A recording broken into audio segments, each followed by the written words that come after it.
keeping you up to date with current events and news, discussing hot topics you want to hear about. Enlightening, uncensored, raw, and honest. Home of the Mind Munchies. The Thursday Exchange, every Thursday night at 7 p.m. Be there or be absolutely nowhere.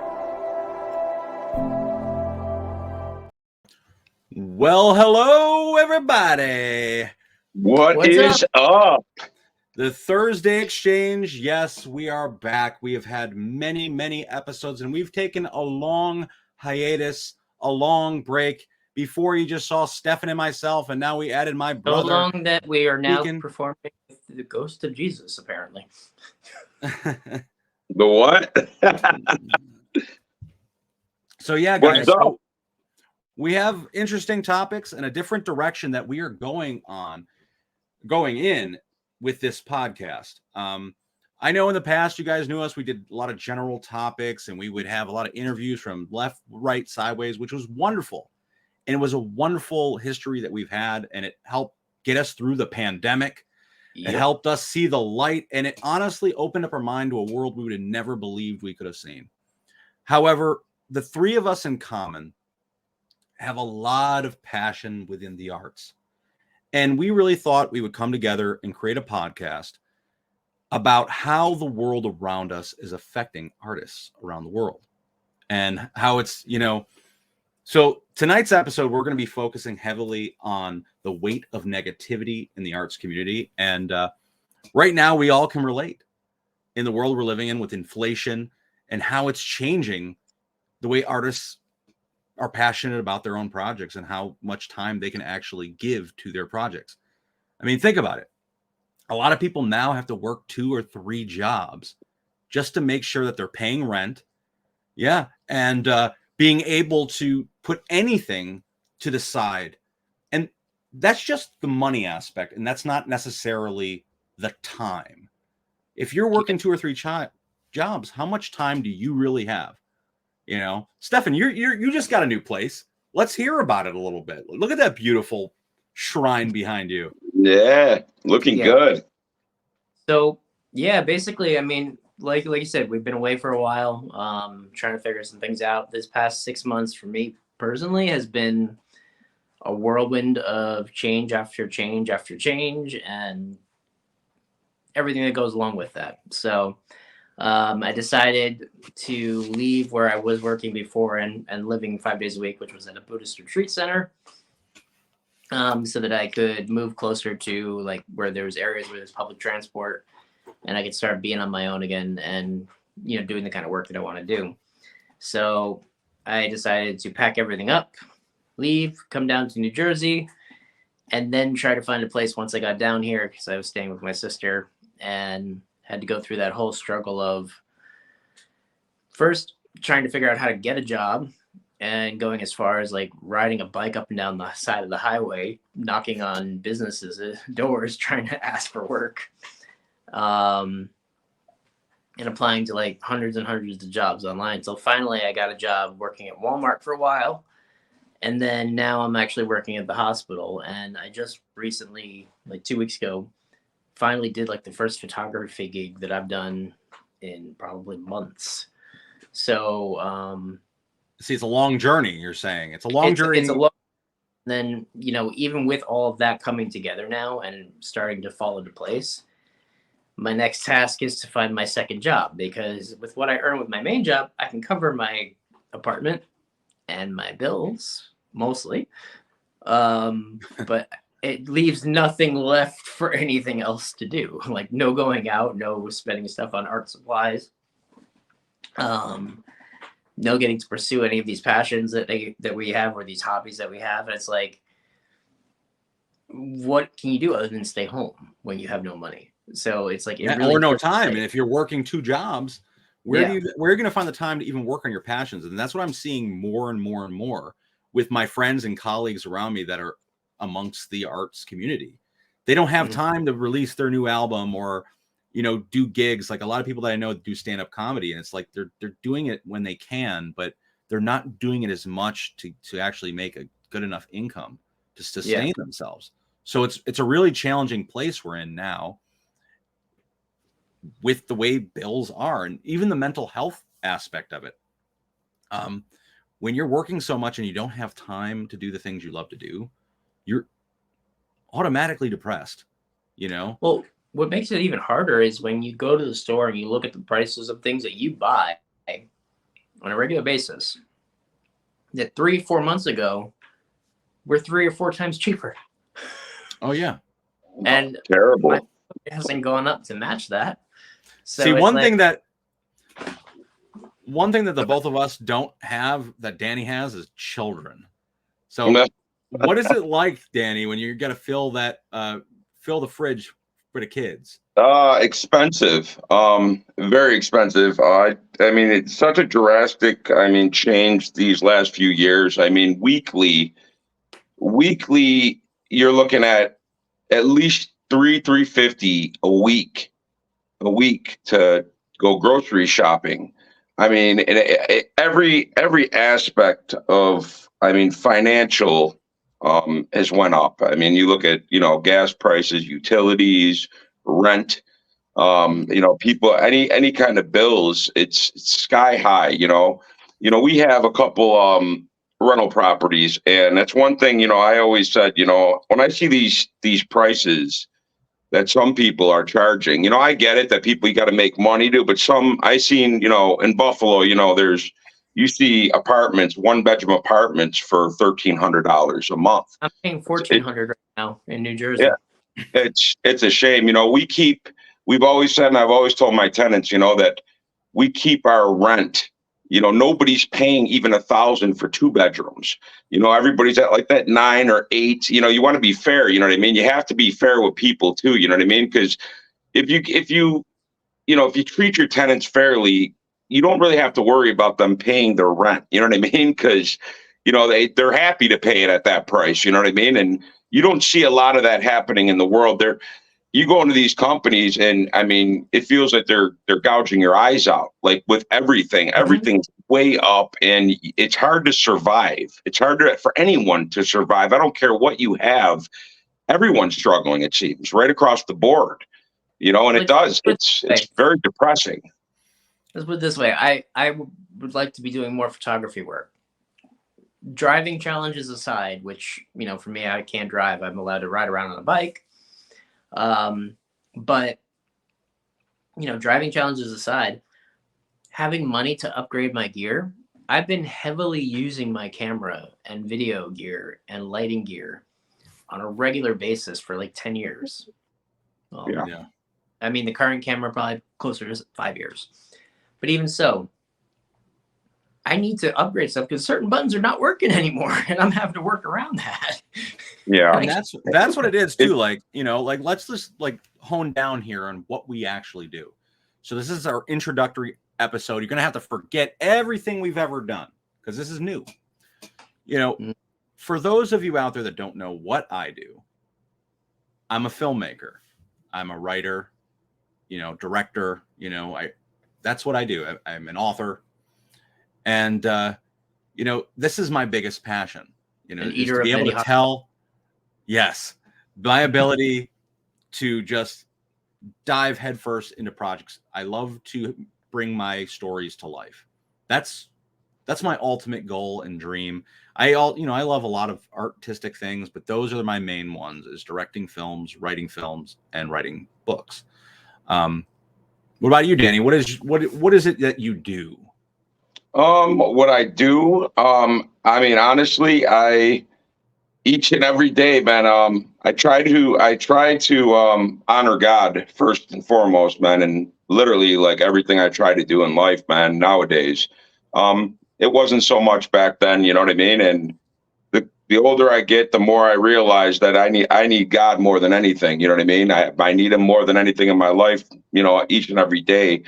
With that being said, I'm a father and a husband, and that's not always easy either, and I love to write, and I think both of us, we got that from, our own mother, we're writers, our own mother was, she wrote poems, tons of poems. I got a couple over here. Music. I love music. You know, I love writing music. I'm working on my album right now, The Deacon. That joint's dropping April 1st. People need to stay tuned for that. Um, a book. I still got a book in the bag, and I'm working very slowly at it, but it's going. You know what I mean? Um, you know, the podcast. You know, I've been at the Lantern Ministry for a little bit over a year now, and you know, it's doing well, man. It's doing better than I thought it would be doing, you know, a little bit after a year. So I'm trying new things, you know, and that is a new thing for me. You know, I'm trying to give the world, you know, a piece of me that not a lot of people are willing to do. You know what I mean? And it's, you know, not a lot of people are willing to go out there and tell the world about themselves, you know, and what they are, you know, and it takes a lot at times for me to look in the mirror and you know, sometimes what I see, I can't stand what I see sometimes, you know what I mean? So when I look in the mirror and then I'm like, you know, something, I got to give the world what I see, you know, in myself. And I think it's valuable. I do. I think it's valuable because I have a lot of people that will, you know, they'll interact with me. They understand, you know what I mean? And I think the world needs that we need people, you know, to understand each other. I think the more we understand each other, I think the better it'll become a better place. You know what I mean? If we can actually relate, you know, we're all relatable in some way, one way or another. You know, we're very similar people in general. You know, I don't know. You know, when it comes to me, that's kind of my passion. You know, my passion is to, you know, do my music, praise the Lord in it, my podcast, books, writing, anything to help someone. You know, I try to go that route, man. It's the better route for me, at least. What about you, Steph? Well, my life has been kind of like diverse, shall we say. Um, so like right now I started working at the hospital down here in New Jersey, and I'm working as a patient transporter, which I do enjoy the work. I help transport patients from the emergency room to wherever they need to go in the hospital, usually on stretcher or in a wheelchair or whatnot. Gives me an opportunity to help people. And it also, you know, gives that little important thing called money that helps me to pay for a new place. But as far as like what I do personally, I consider myself to be a professional photographer first and foremost. Videography after that.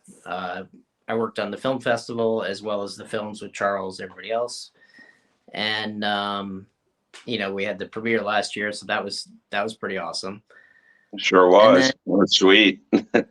yeah, and over the winter, I actually got hired to help do a documentary about Native American flutes with somebody else that I know through Charles, and so that went really well. And then almost nothing for a little while until recently I got to photograph a concert. But the other things that I like to do, you know, like as far as the creative goes, is that pretty much everything that you see behind me is, with the exception of like the books and a couple of like the musical instruments and cups on top, everything on those shelves is stuff that I've done, like whether it's painting or ceramics or wood carving.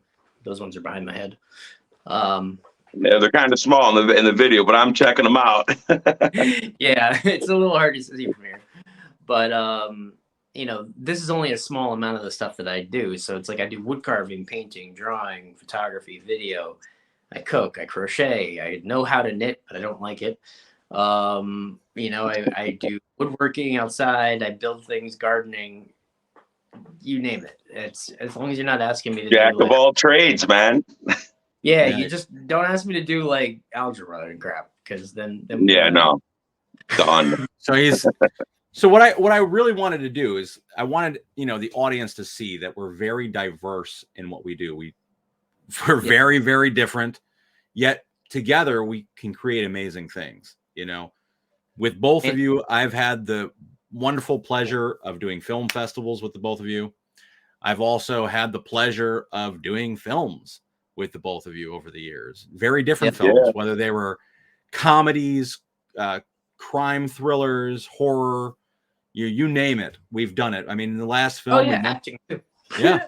Yeah, In the last, me too. Acting. yep. In the last film, we went to space. The film before that, we were detectives. The film before that, we were surviving the apocalypse. Before that, I was a corrupt con artist.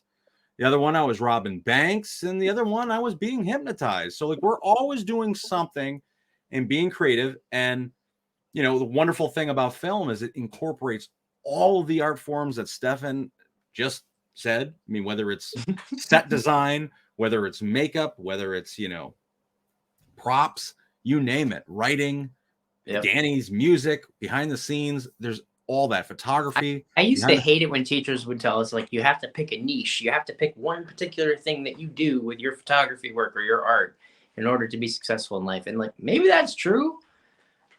But when you like doing everything, that's really a crappy thing to hear. Yeah. So, do it all. All right. Well, that's your opinion. It is tough. You know, going back to the topic at hand, we're talking about like the balancing act, the ever balancing act, and the negativity that we deal with in the modern day world.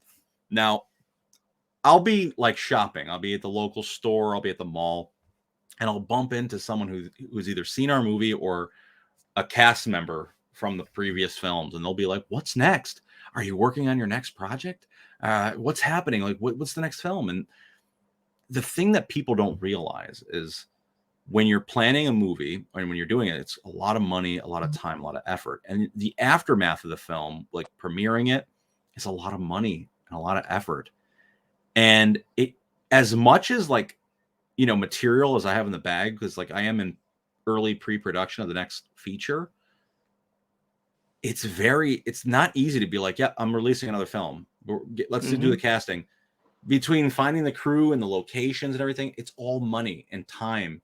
So like, and as things are getting more challenging with the world around us, it's harder to get people to be dedicated in your craft. And that's another thing I really want to hit on. I don't know how many people I've worked with over the years that they've dropped this passion entirely because it's not lucrative. It's not sustaining like their lifestyle. And, you know, as much as they're happy about it, they can't, you know, justify their passion with the time that they need to pay their bills. And that is a shame. You know, it's a real shame that we're in this. And, you know, it's a trickle down thing. You know, here we are, like, you know, I'll just show a minor clip. Now, this little minor clip comes from the opening night, my 5th year opening night of the Catskill International Film Festival. It was a big night. We were premiering Mantra, a film that both Stefan and I worked on. It was one of the highlights of my life, right? And let's just check it out.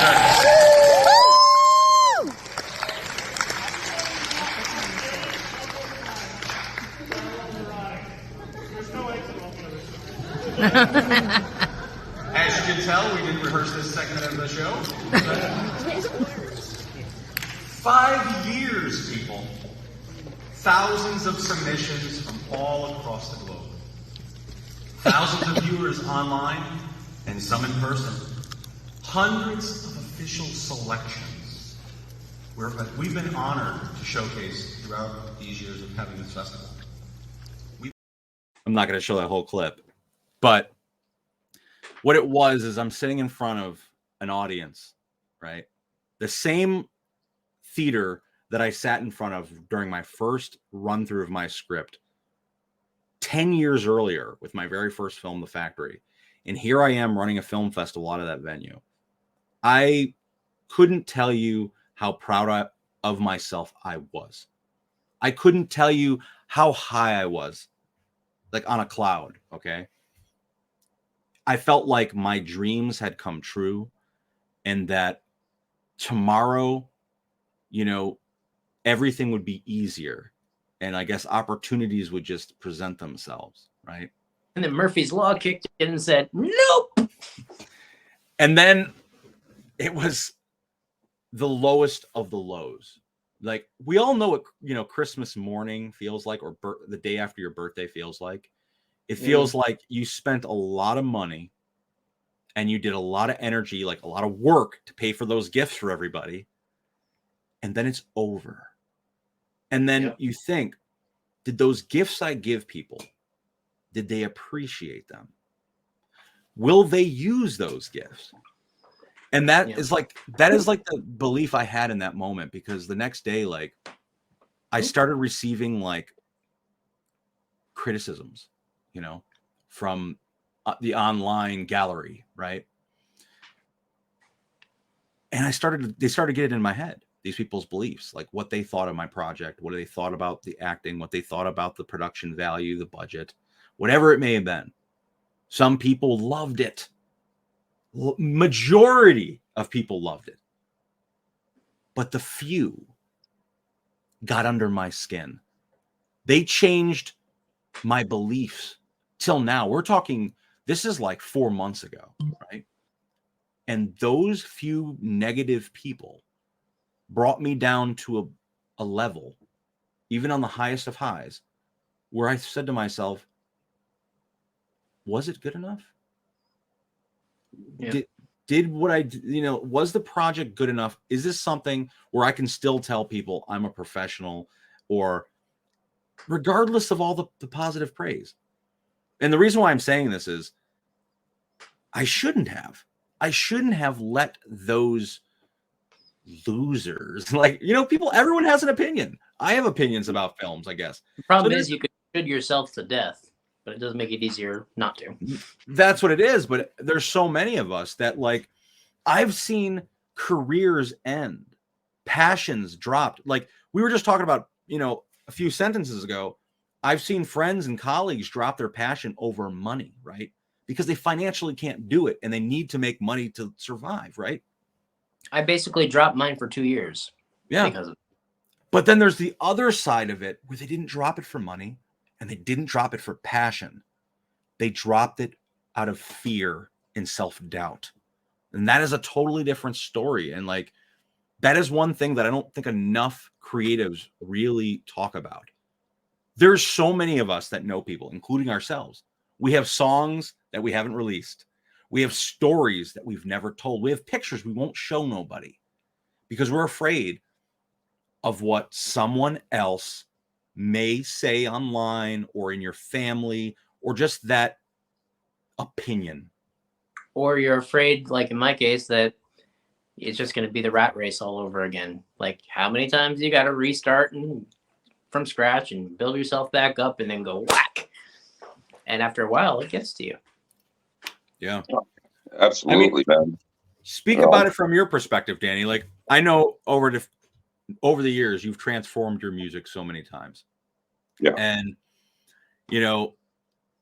many of you may not know this, but in my early days, so many years ago, but when I made music, I was like into like rap and R&B. That was like my thing, I always wanted to do like rock and heavy rock, but I didn't, I never had a band or anything like that. So like, it didn't really work for me. So I always gravitated towards, rap and that, but I used to like look up to Danny, my older brother, and be like, thank you. I was rapping. And I remember the first time he had his like tape decks and everything out there, and Danny was a savage. He wasn't as proper as he is now, but he's evolved over the years. So like, there's so much material that you've written and you've produced over the years, but how much of the world has seen it? Yeah. When it comes to I guess when it comes to like everything we just talked about, everything you just said, even the critics and everything else, with my music, obviously I got books and books and books of stuff that I just won't release. I never will release. Some of it's great. I just won't release it. I don't know if it's, sometimes I think it's myself. I think about that with everything. We're our worst critics. And I think that, sometimes I could, I don't know, it's a little bit off topic, it's about music and, the creative, being creative and kind of losing hope in things sometimes, man. I think that's where I put the pen down. You know what I mean? I put the pen down, I put the notebooks away, and then they get buried. The music gets buried in all of it because, I believe it's always, it could be criticized, people criticizing from the outside. But I think the worst thing, like you said, we should never allow others to make us feel a certain way, you know what I mean, inside. But sometimes it's hard not to. And then what we do is, we internalize it and we start doing it to ourselves. We start tearing ourselves down completely, and I'll just, a little short story, and this is off the music and everything, I look back, you were talking about, one of the greatest moments of your life. You're on stage, you got, you're feeling it, you're really feeling this proud moment of your life, and, about 6 years ago, when I was, doing a ton of work, and I just got in with this guy's a multimillionaire, and, this guy wanted to hire me to do, all these mobile homes, and he wanted to give me all the jobs, and I had a surgery coming up. And, I struggle still from today. Anybody who's been watching my podcast, I've been talking about it. I struggle still from this day because I've been beating myself to death with my own criticisms for 6 years now, because of what has, transpired, with my health. I've gotten worse. I've never got back to doing those things. That made me proud as a man. I was able to provide, and I was able to, really, sustain, what I mean, my family and everything else. And I got to a point now where I feel like it just got taken away. You know what I mean? Like in a snap, gone. You know what I mean? It's just gone and it's not there anymore.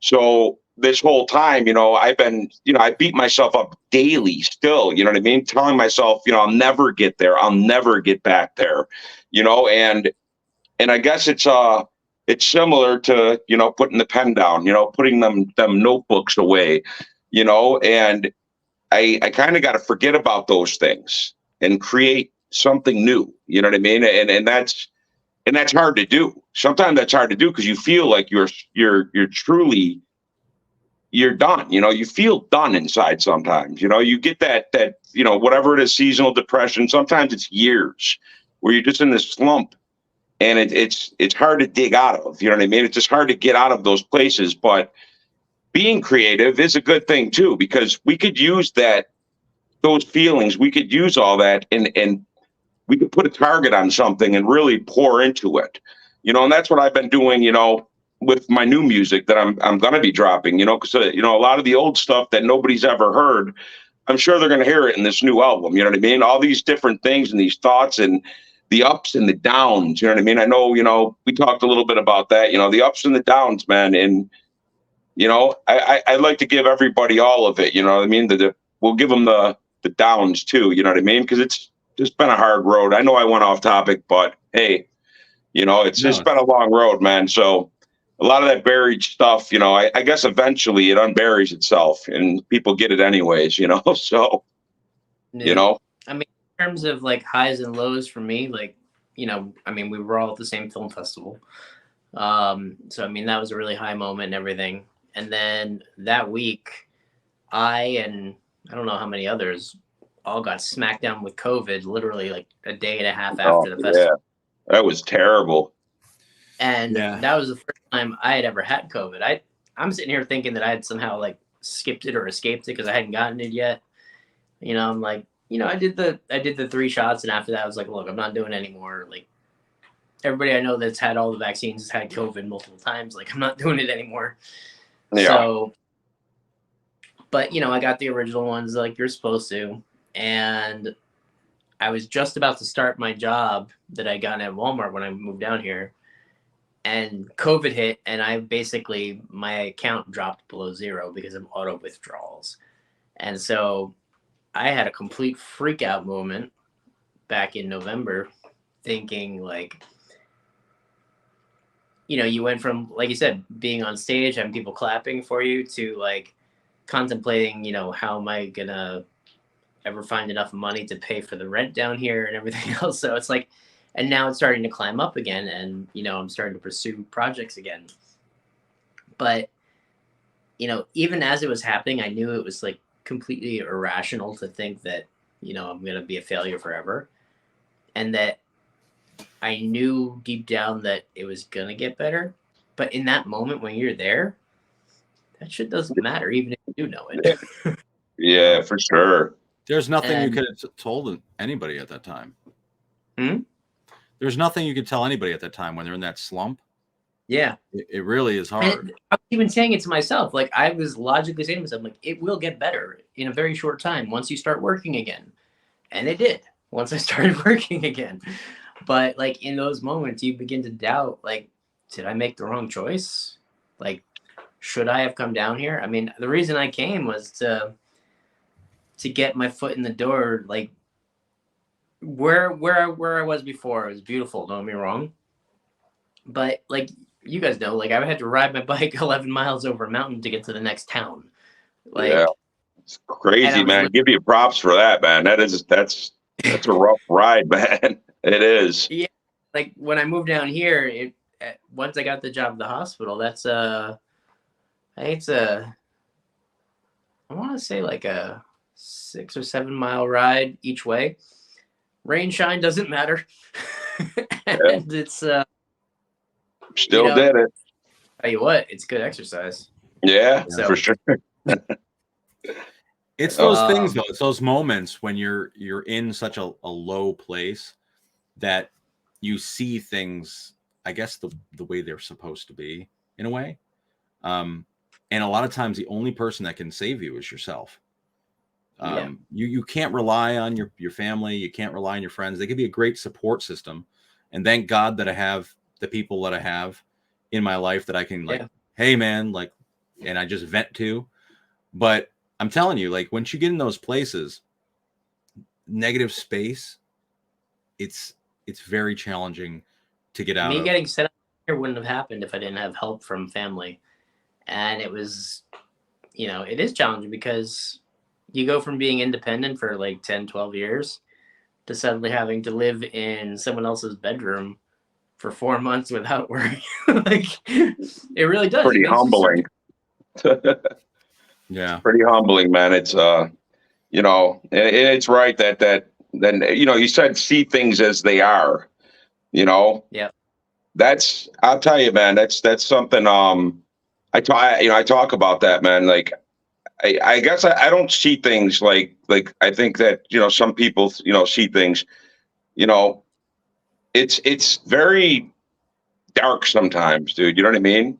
It's dark, when you wake up and you see the circle that's just keeps spinning and spinning and spinning, and you're seeing like we could talk about many things like the time that people have in their day to even do things because they're so consumed.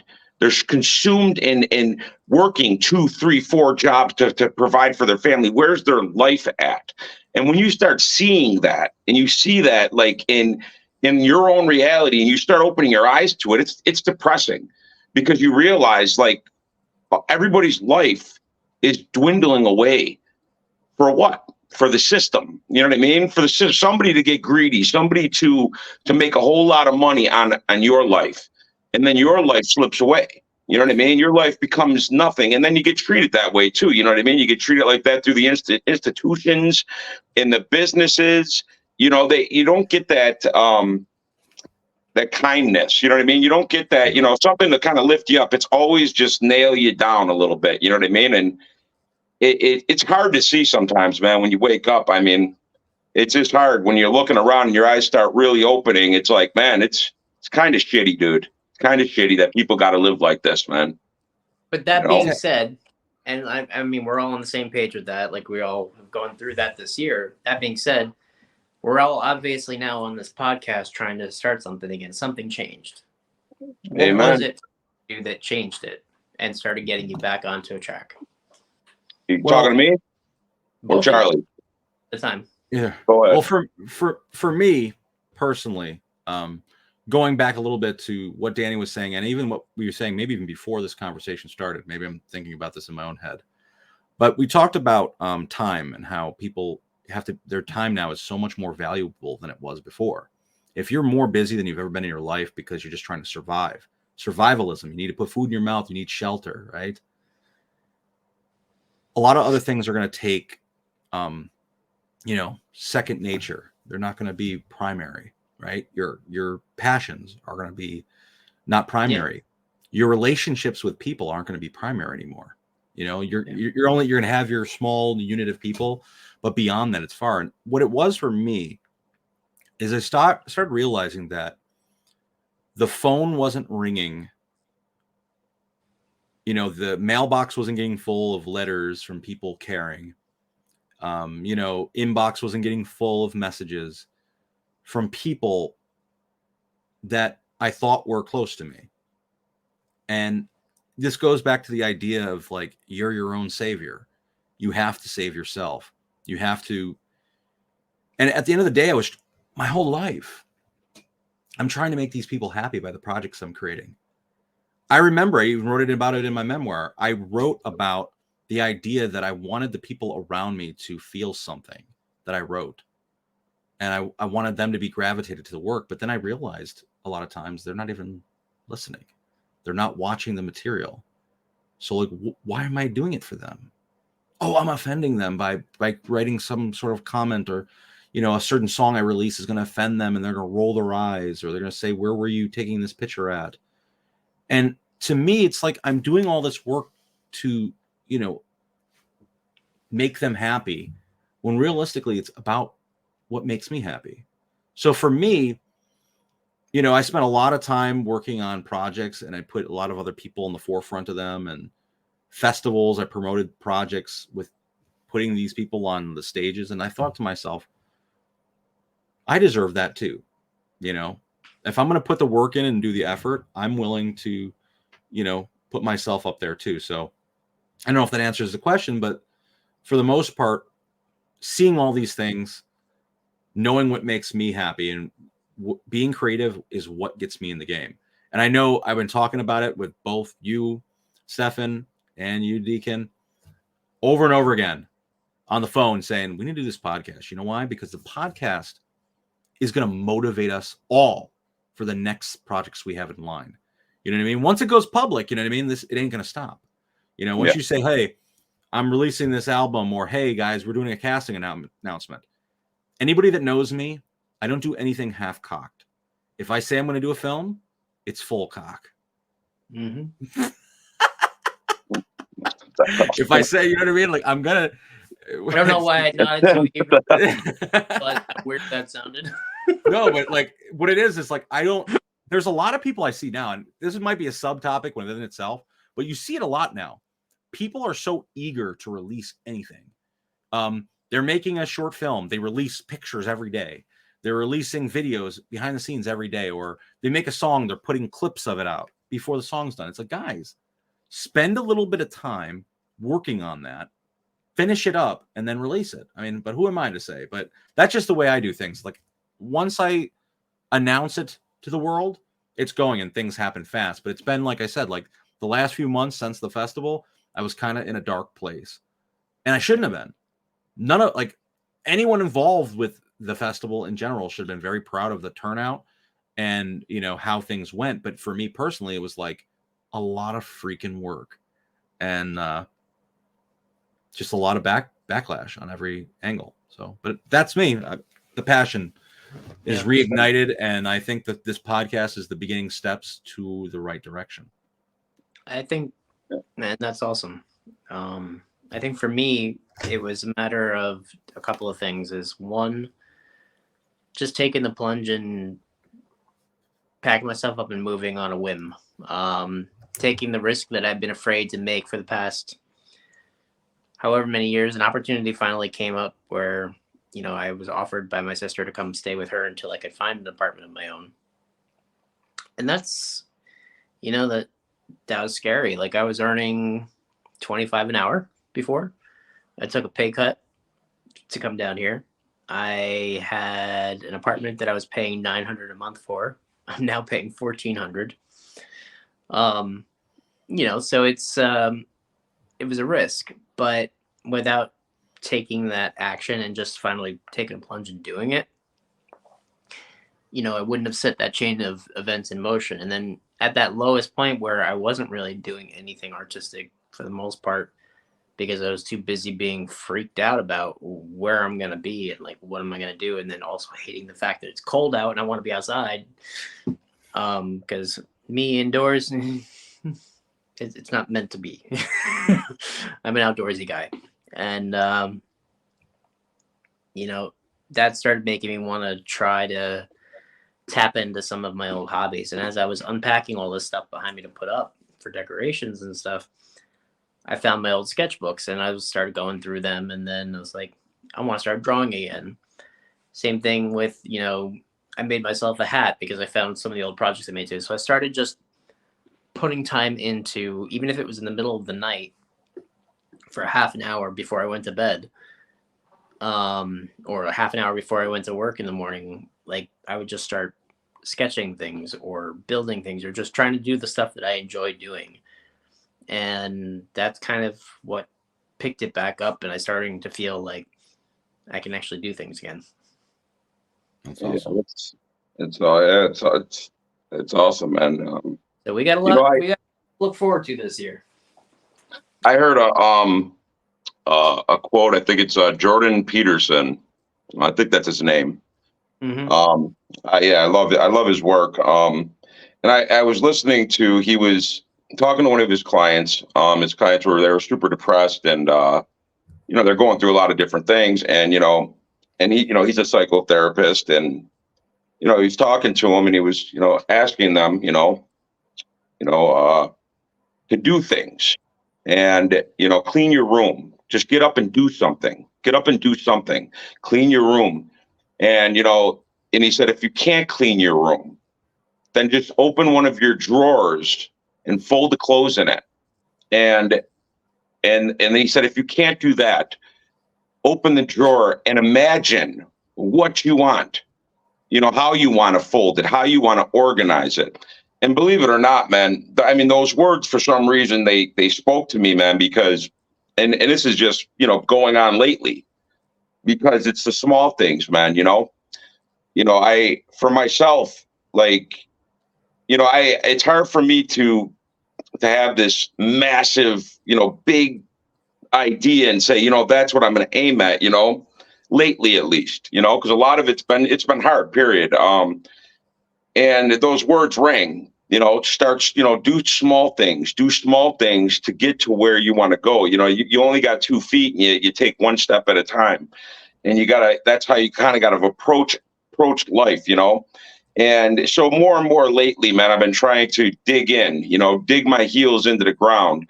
And, I receive messages, me and you talk, Charlie, we talk about different things on the phone. It's people like you. It's like people like, our cousin Margaret, that tells me, you know what I mean? To keep going, never stop. You know what I mean? I mean, she writes these things that really, they touch deep. You know what I mean? Because it's the small things, but it's the people that you're reaching that also help you. You know what I mean? That help me. These people that, that it's like unassuming too. These, I could come up with a podcast and somebody will say something just to let me know to keep going. You know what I mean? In my mind, it's such a small thing. You know what I mean? It's such a small thing. My podcast, to me, it's a very small thing, but at the same time, it's a great thing. And that's what's been helping to balance and lift me back up, because I've been down for a while, man. And it's those things are what help us to keep going, for myself. It does. It's people help me to keep rolling and all of it, daily, I think a lot of people don't small realize things. it. A lot of people don't realize that they have so much power over the next person. It's really true. Like what you just said hit the nail on the head, because I don't know how many people that, like, in the lowest of the lows, you get some bad criticism, like we talked about before. Getting that other, even if you get 20, I said it before, you get 20 million people saying like it's great, and then one person saying it's bad. Having that other person, that one extra person saying this is great, or just keep on doing what you're doing, really does make a difference and an impact. Like Huge. a like. So, with that said, people, you really want to support us? A like, a comment, a share. It doesn't cost you a thing. And we've been saying it for years. And like, I see so many people, like fellow people, like out there, like, time is money and everything else, but it takes nothing to really, like, support your fellow artists out there, and really push them. Because, I mean, of course, if you do want to give us money, we won't say no. No, we'll take. Yeah, baby. Do something strange for that change. But yeah, like you gotta keep it going, like, share the love and support your fellow friends that are artists, because you never know what they're going through, because it's really tough nowadays to just jump and do projects. It's really tough. So like, moving ahead though, we were talking about it before, I got a lot of things lined up for 2024. and a lot of stuff that I'm really excited to announce. And, this year we're going to see another virtual film festival.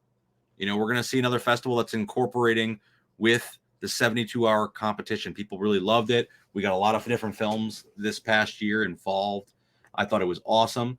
Adding the virtual element will be great because I can still work on the production of this next project. And very soon, I will be announcing a casting notice as well as a crew notice.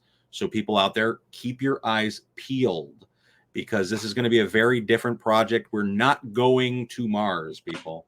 We're not scaling the apocalypse.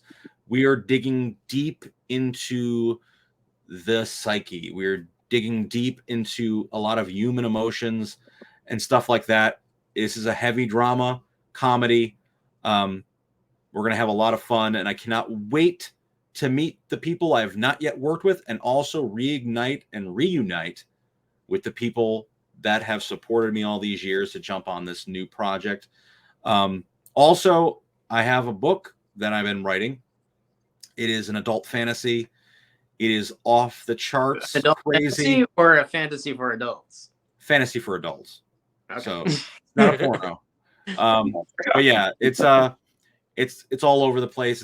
It's going to be fun. And so there's a lot of stuff going on my end. And whoever wants to say what they're going on. I think, just, I know it's this episode's closing out.